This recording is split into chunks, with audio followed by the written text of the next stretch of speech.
اللہ اللہ اللہ اللہ۔ السلام علیکم ورحمۃ اللہ وبرکاتہ۔ رب اشرح لی صدری ویسر لی امری واحلل عقدۃ من لسانی یفقہوا قولی۔ اعوذ باللہ من الشیطان الرجیم، بسم اللہ الرحمن الرحیم۔ معارف و مسائل۔ شان نزول اس آیت کا یہ ہے کہ مدینہ کے اطراف میں جو یہودی آباد تھے ان کے ساتھ اوس اور خزرج کے لوگوں کی قدیم زمانہ سے دوستی چلی آتی تھی۔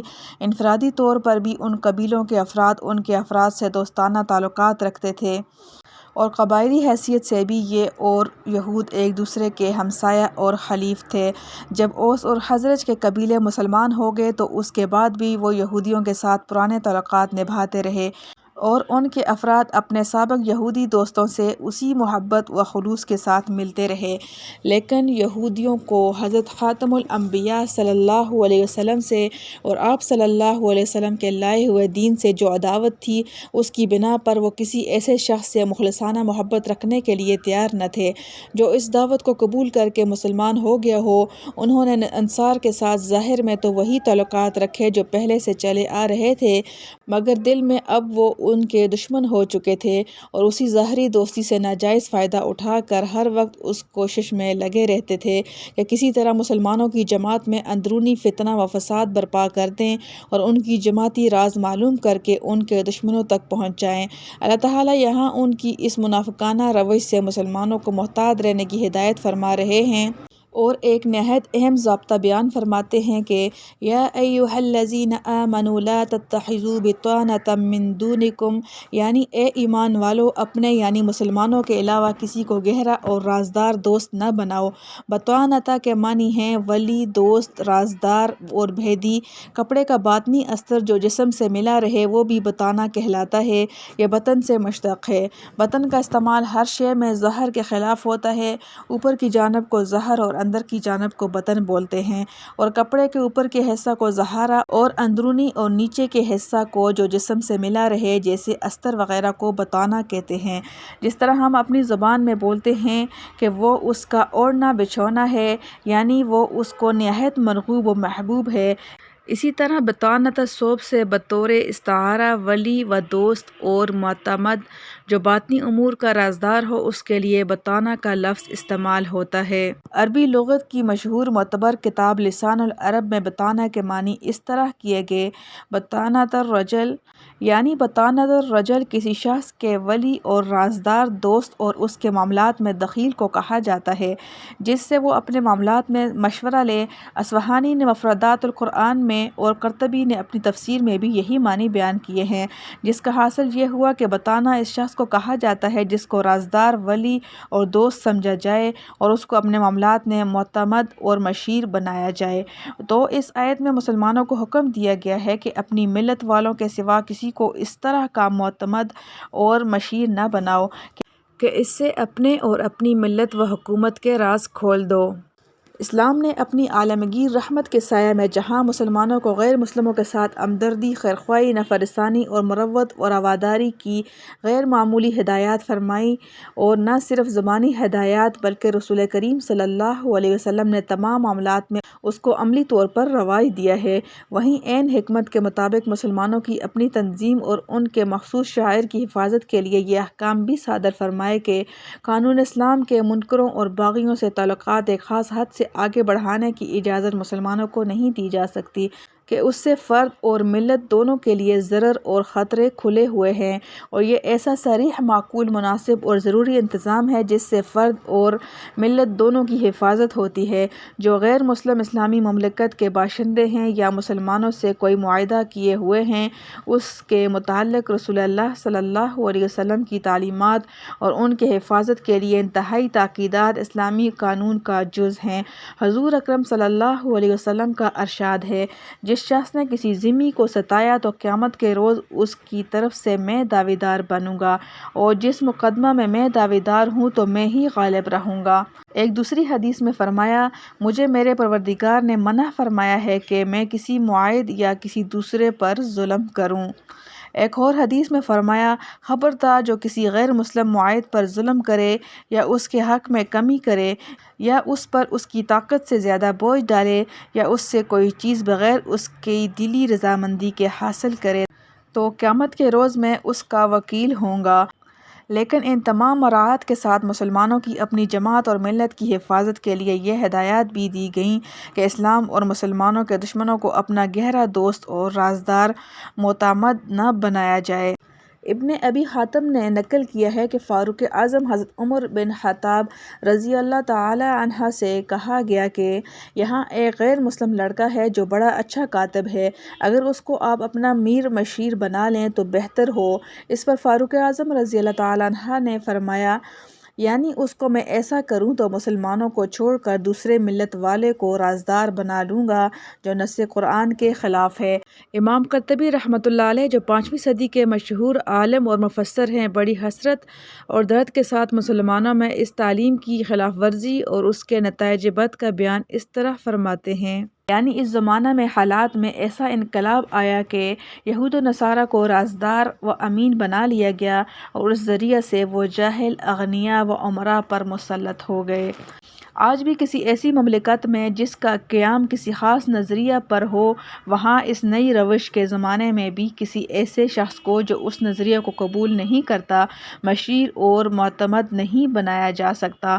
روس اور چین میں کسی ایسے شخص کو جو کمیونزم پر ایمان نہیں رکھتا ہو کسی ذمہ دار عہدہ پر فائز نہیں کیا جاتا اور اس کو مملکت کا رازدار اور مشیر نہیں بنایا جاتا۔ اسلامی مملکتوں کے زوال کی داستانیں پڑھیے تو زوال کے دوسرے اسباب کے ساتھ بکثرت یہ بھی ملے گا کہ مسلمانوں نے اپنے امور کا رازدار اور معتمد غیر مسلموں کو بنا لیا تھا۔ سلطنت عثمانی کے زوال میں بھی اس کو کافی دخل تھا۔ آیت مذکورہ میں اس حکم کی وجہ یہ بیان کی گئی ہے، لا یعلونکم خبالا الآیہ، یعنی وہ لوگ تمہیں وبال و فساد میں مبتلا کرنے میں کوئی دقیقہ اٹھا نہیں رکھتے اور تمہارے دکھ پہنچنے کی آرزو رکھتے ہیں۔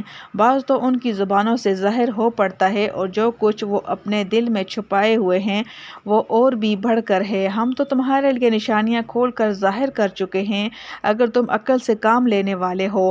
مطلب یہ ہے کہ مسلمانوں کو آگاہ کیا جا رہا ہے کہ مسلمان اپنے اسلامی بھائیوں کے سوا کسی کو بھیدی اور مشیر نہ بنائیں، کیونکہ یہود ہوں یا نصارہ، منافقین ہوں یا مشرکین، کوئی جماعت تمہاری حقیقی خیرخواہ نہیں ہو سکتی، بلکہ ہمیشہ یہ لوگ اس کوشش میں لگے رہتے ہیں کہ تمہیں بیوقوف بنا کر نقصان پہنچائیں اور دینی و دنیوی خرابیوں میں مبتلا کریں۔ ان کی آرزو یہ ہے کہ تم تکلیف میں رہو اور کسی نہ کسی تدبیر سے تم کو دینی یا دنیوی ضرر پہنچے۔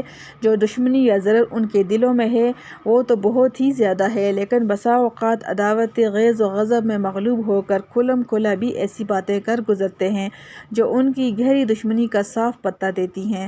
مارے دشمنی اور حسد کے ان کی زبان قابو میں نہیں رہتی، پس عقل مند آدمی کا کام نہیں کہ ایسے دشمنوں کو رازدار بنائے۔ خدائے تعالیٰ نے دوست دشمن کے پتے اور موالات کے احکام بتلا دیے ہیں، جن میں عقل ہوگی اس سے کام لے گا۔ وَدُّوا مَا عَنِتُّمْ، یہ فقرہ کافرانہ ذہنیت کا پورا ترجمان ہے۔ اس کے اندر گہری تعلیم اس بات کی آ گئی کہ کوئی غیر مسلم کسی حال میں مسلمانوں کا حقیقی دوست اور خیرخواہ نہیں ہو سکتا۔ اس کے بعد فرمایا گیا، ہَا أَنْتُمْ أُولَٰئِ تُحِبُّونَهُمْ الْآیَةَ، یعنی تم تو ایسے ہو کہ ان سے محبت رکھتے ہو اور یہ تم سے ذرا محبت نہیں رکھتے، اور تم سب کتابوں کو مانتے ہو، اور وہ جب تم سے ملتے ہیں کہتے ہیں کہ ہم مسلمان ہیں، اور جب اکیلے ہوتے ہیں تو کاٹ کاٹ کھاتے ہیں تم پر انگلیاں غصہ سے۔ کہہ دیجئے کہ تم غیظ میں مر رہو، بے شک اللہ دلوں کی باتوں کو خوب جانتا ہے۔ یعنی یہ کیسی بے موقع بات ہے کہ تم ان کی دوستی کا دم بھرتے رہو اور وہ تمہارے دوست نہیں بلکہ جھڑ کاٹنے والے دشمن ہیں۔ اور عجیب بات یہ ہے کہ تم تمام آسمانی کتابوں کو مانتے ہو، خواہ وہ کسی قوم کی ہوں اور کسی زمانہ میں کسی پیغمبر پر نازل ہوئی ہوں۔ اس کے برخلاف یہ لوگ تمہاری کتاب اور پیغمبر کو نہیں مانتے، بلکہ اپنی کتابوں پر بھی وہ خود ان کا ایمان صحیح نہیں۔ اس لحاظ سے چاہیے تھا کہ وہ تم پر قدر محبت کرتے اور تم ان سے سخت نفور اور بیزار رہتے، مگر یہاں معاملہ بالکل برعکس ہو رہا ہے۔ اس کافرانہ ذہنیت کی مزید توضیح یہ ہے کہ ان تمسسکم حسنۃ، یعنی ان لوگوں کا یہ حال ہے کہ اگر تمہیں کوئی اچھی حالت پیش آ جائے تو یہ ان لوگوں کو دکھ پہنچاتی ہے، اور اگر تم پر کوئی بری حالت آ پڑی ہے تو یہ اس سے خوش ہوتے ہیں۔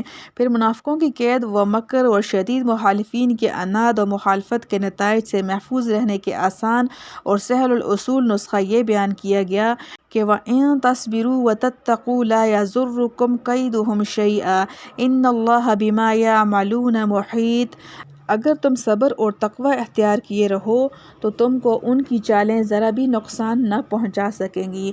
مسلمانوں کی فتح و کامیابی اور تمام مشکلات میں آسانی کا راز صبر اور تقوی کی دو صفتوں میں مضمر ہے۔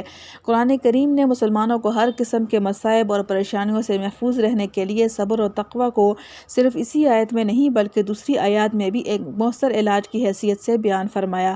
اسی رکوع کے بعد دوسرے رکوع میں ہے بَلَا إِن تَصْبِرُوا وَتَتَّقُوا وَيَأْتُوكُم مِّن فَوْرِهِمْ هَٰذَا يُمْدِدْكُم رَّبُّكُم بِخَمْسَةِ آلَافٍ مِّنَ الْمَلَائِكَةِ مُصَوِّمِينَ۔ اس میں امداد غیبی کا وعدہ انہی دو شرطوں یعنی صبر و تقوی پر موقوف رکھا گیا ہے۔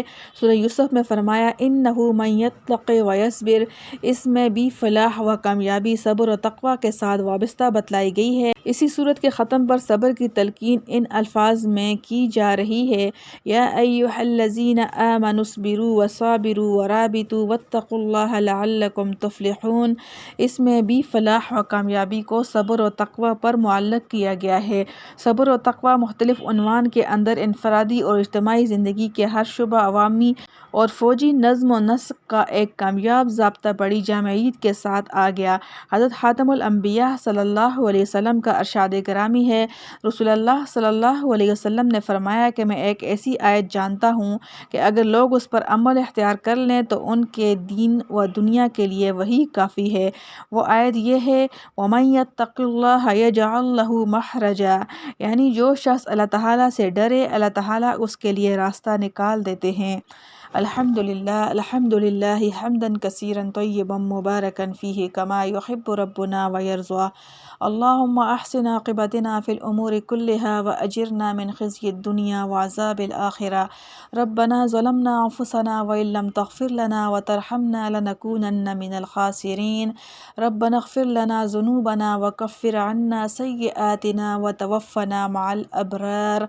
ربنا هب لنا من ازواجنا وذریاتنا قرة اعین واجعلنا للمتقین اماما۔